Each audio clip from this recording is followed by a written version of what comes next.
Hey everyone, my name is Dr. Dolores Tarver. I'm a licensed psychologist here in Columbus, Georgia, coming to you with your next mental health moment. September is National Suicide Awareness and Prevention Month, and I want to take this month to highlight particular groups that are at high risk for suicide. So today we will be discussing men, so let's get right on into it.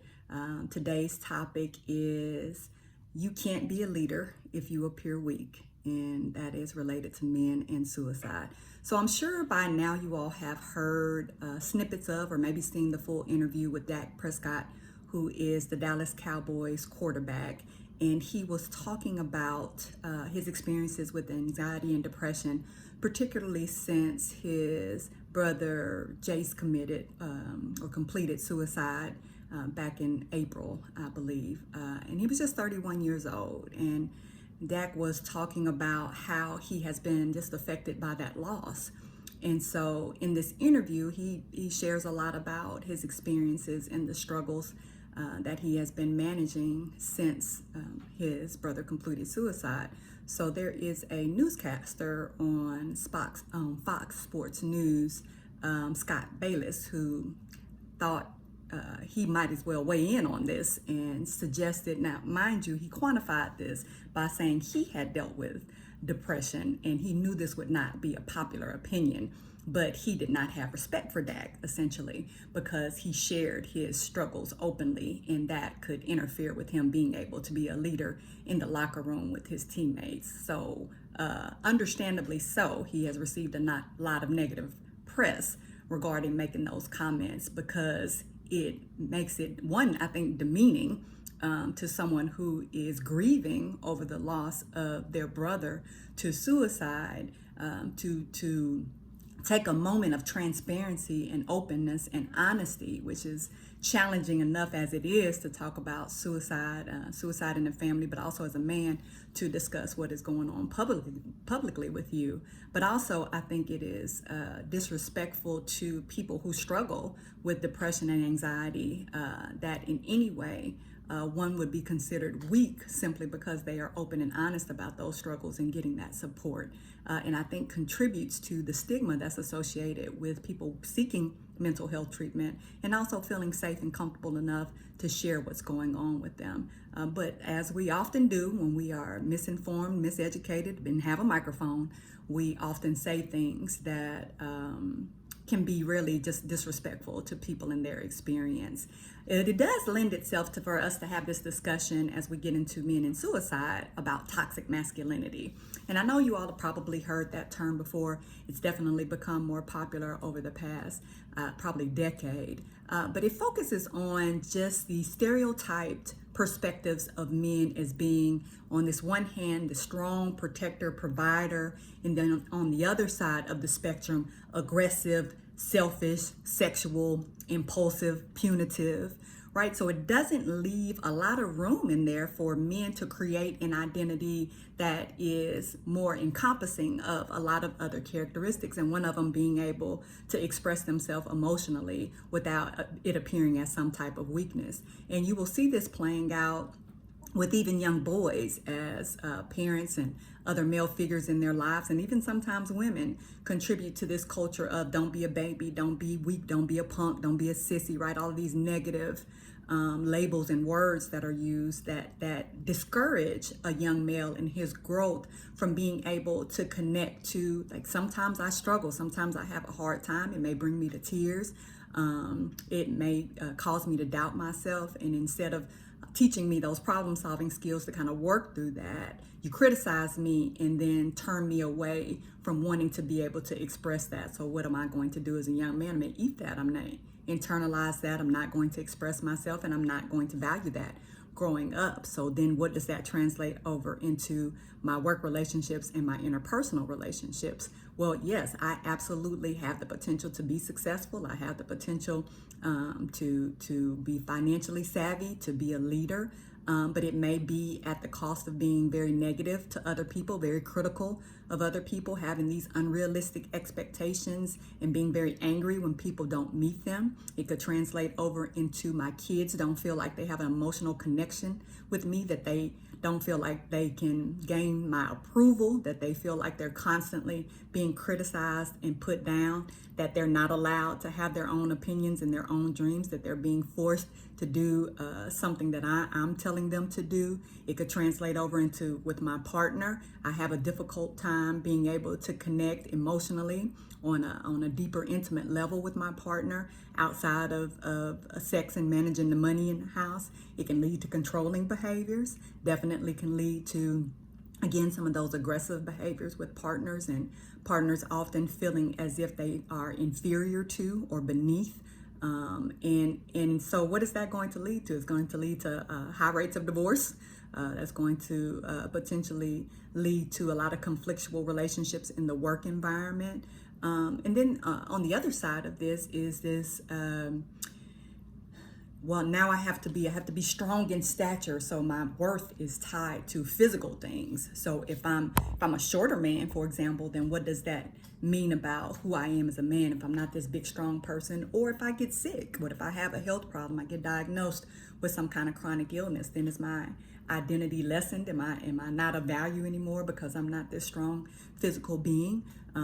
What if I end up getting injured in the military, for example? Then does that take away from who I am as a man? But then also this sexual piece of, okay, so what happens when I'm no longer this sexual beast in the bedroom? Am I less than then? Is that all I consider myself to be? Am I just a paycheck for my family? Is that what I feel like? If I'm not here, you guys will be fine because all you care about is the money. You can get the insurance money and live just fine, right? So as you can see, some of the things that could lead to in terms of just how a man might end up feeling like they don't matter if who they see themselves as people, as what they add, are all tied to either material things or aspects of their physical self.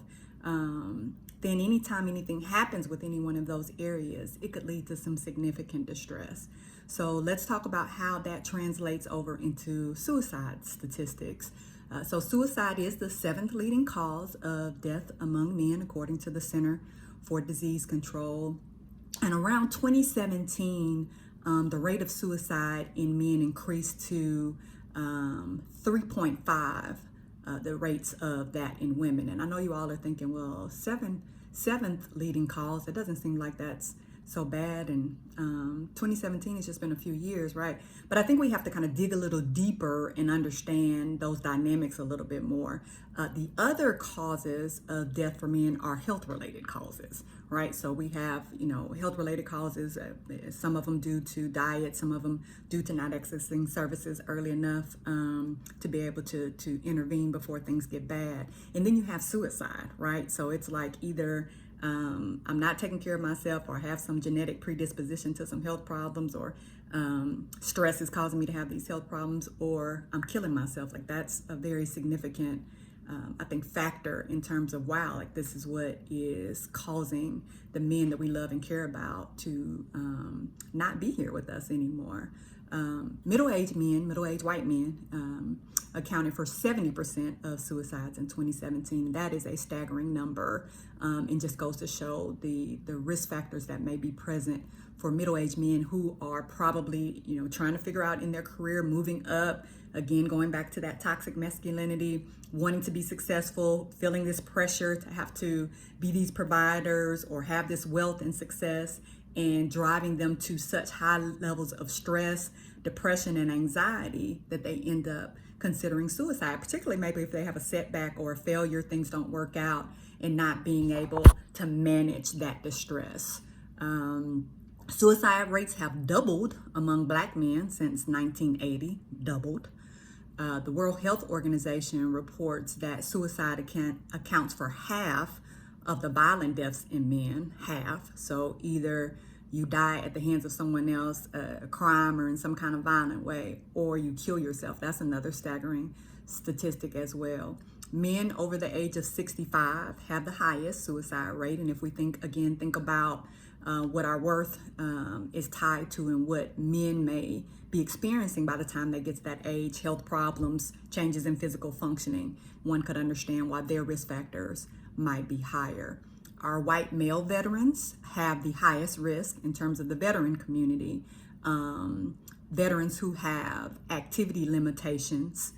So again, physical problems, things that have changed since they enlisted, and those difficulties may be causing them such significant distress that they just would rather not have to manage those things, don't feel like they can, they're so overwhelmed. But then also our veterans who are newly out of the military, right? They have a 93% higher risk for suicide than civilian population. So our veterans are a higher risk, period, than civilians. Then we have our white male veterans, our veterans who may have experienced some kind of disability or have limitations in activity. And then we have those who most recently transitioned out of the military, who are at significantly higher risk because, again, there's all these adjustment and transition challenges that they may experience and not be prepared for. If my whole adult life, I went into the military at 18, has been a part of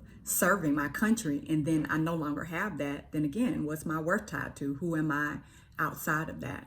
And not to mention if there have been any combat related challenges that have occurred, how that can affect someone too. So what are risk factors just in general that we're talking about for our men? Well, as we talked about with toxic masculinity, men are not really socialized to express themselves or even feel like that's an option for them to do. And so what are they going to turn to for coping? If I can't talk about what's going on with me, if I don't feel like the space is safe to be able to do that, I'm going to turn to substances. I'm going to turn to gambling. I'm going to turn to high-risk sexual behaviors. I'm going to turn to high-risk behaviors such as a need for speed or something to get me excited, right? Those are going to be the areas where I try to put all that distress I'm not dealing with. And most of those are not going to be healthy for a person, especially if they're done in excess, right? So then they end up being more destructive than being a true coping mechanism. They're going to potentially socially isolate, live alone. That's a huge factor for suicide risk for anyone, is when you're by yourself. So if I isolating myself, I don't feel like being bothered with people. I don't feel like I can trust people. Or people think I'm ornery and don't want to be around me, right? Then I'm at higher risk for suicide. Not being able to form or sustain a meaningful relationship, and we talked about earlier, if I'm having problems with my partner, problems with my kids, people are resentful. I've got a couple of divorces under my belt. My kids have gotten older. They don't even deal with me, or they only call me when they want some money or some advice because they feel like I've been negative and critical and disconnected, or maybe just away from them during their upbringing because I was serving in the military. I wasn't able to be there. I made this sacrifice for my family and my country to serve, but then I missed all of these important family moments. And so now the family has this bond and I don't feel like I'm a part of that bond. And so it's almost like I don't exist. And that's an awful feeling, right? To look at your family and think, like, I don't care if I'm here or not. I'm not really important to you. So that can be, of course, something that can contribute to a man feeling suicidal. In addition to those divorces and those relationships breaking down, that history of physical and sexual abuse that men often don't talk about, right? It's embarrassing. Sometimes men don't feel like, well, that, it's not a big deal. It happened when I was a kid. I'm over it now. And essentially, they're not really over it. They haven't dealt with that trauma. It's still there. It's showing up in their lives, in their nightmares, and their interactions with other people. They're getting triggered. They don't realize that necessarily because there's that sometimes lack of awareness of what's going on because, again, that's not nurtured to be insightful about what's going on with you. But that abuse is causing problems in life as well. Imprisonment. So if there has been incarceration, we know that it can be extremely difficult for people to find gainful employment after they've been incarcerated, particularly if they've had a felony conviction and their options are limited in terms of work. So then I'm looked at as a felon and people don't trust me. And so trying to get back on my feet and create a life for myself can be very difficult. I can run into a lot of obstacles. There can be a lot of temptations to go back to something that may be quick money. or something that would be easy, so that I don't have to try to keep getting the door slammed in my face every time I try to get a job. Loss of a loved one through trauma, through disease, that can be very hurtful to a person. Men in particular, what if, especially in this COVID-19, what if I lose my whole family? What if there's a bad car accident and I lose my family? Like what, how am I going to feel after that? Am I going to feel like I want to be around living? Especially what if I was in a car and everyone died but me? Or combat, everyone died but me, right? So there's all of these things that could happen that make me question, why am I still here? That survivor guilt, if you will, and just the loneliness of having people around you die. Your friends, you get older, friends start dying, and you just feel like you're by yourself, and you just feel kind of maybe disconnected to the people that are still here. Mental illness, we know that depression is a huge risk factor for suicide. So whether that's chronic depression or the depression that comes along with bipolar disorder or some of the depression that comes from schizophrenia, but that's that hopelessness, feeling in that dark hole, can definitely make people contemplate suicide. Just want to ease the pain and not have to deal with that. These increased risk factors, of course, can express themselves in a lot of ways, right? These stereotype gender roles discourage men from seeking help. Men are less likely to seek support for mental or physical health conditions, for that matter. And so they're not as aware. They don't necessarily pay as much attention to symptomology.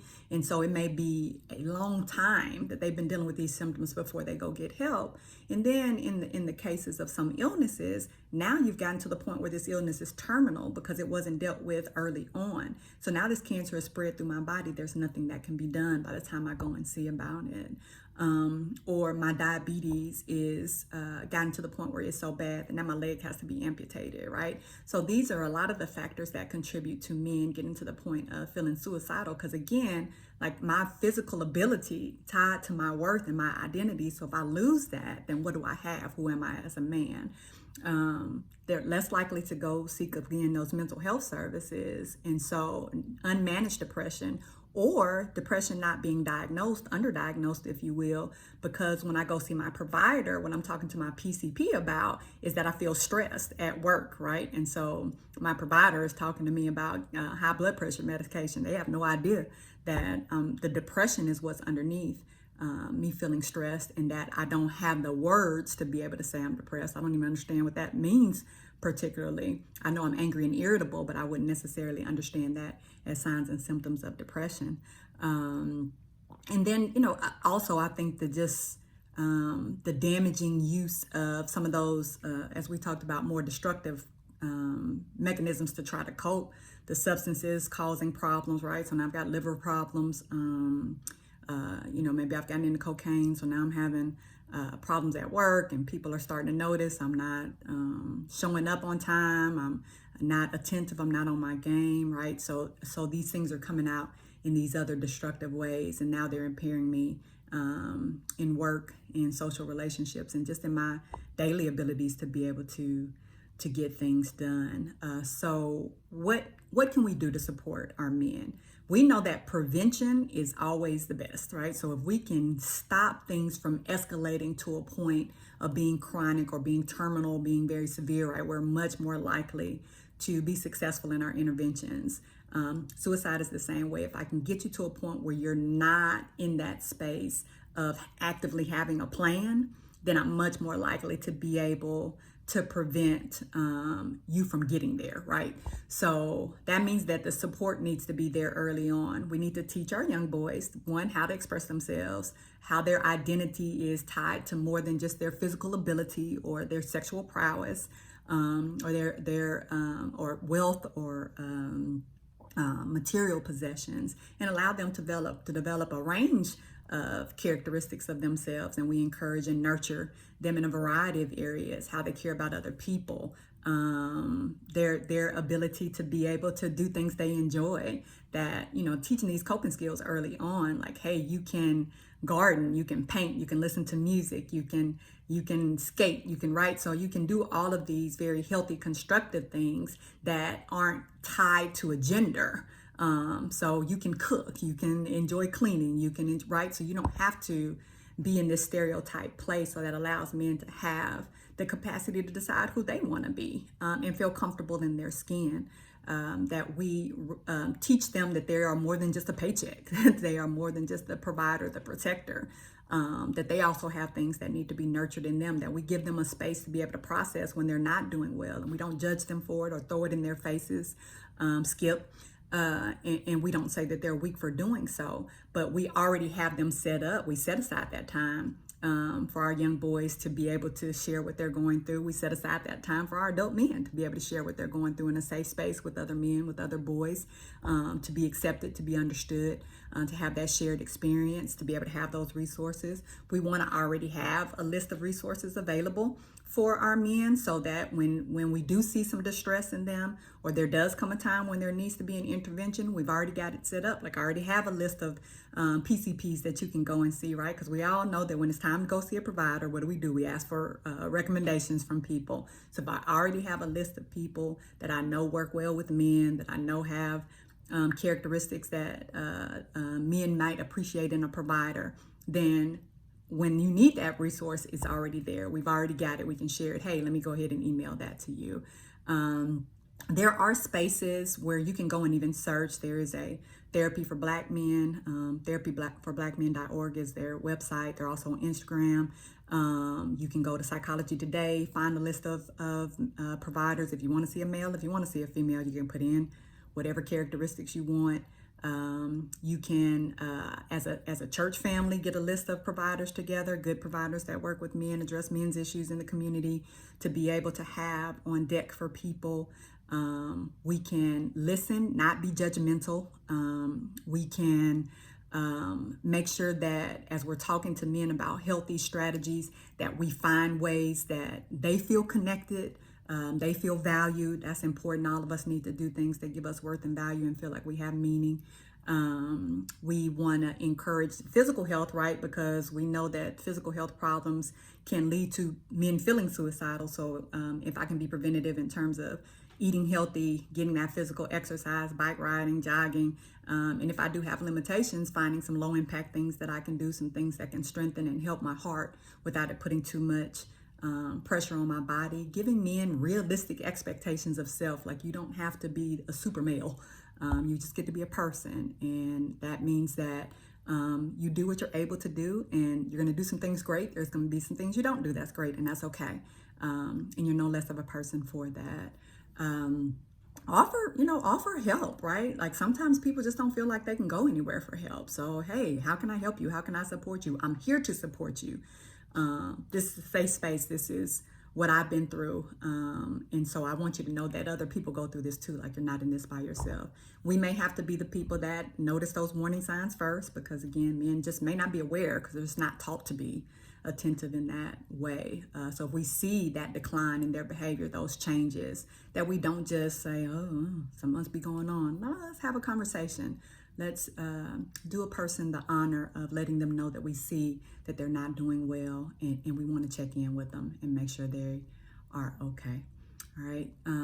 So it's just important that we see our men, not just expect things from them, but actually see them and have a real relationship with them, instead of this fantasy one of you just come in and save the day when I need you. Like, you're a person, you're a human, you have needs just like everyone else does.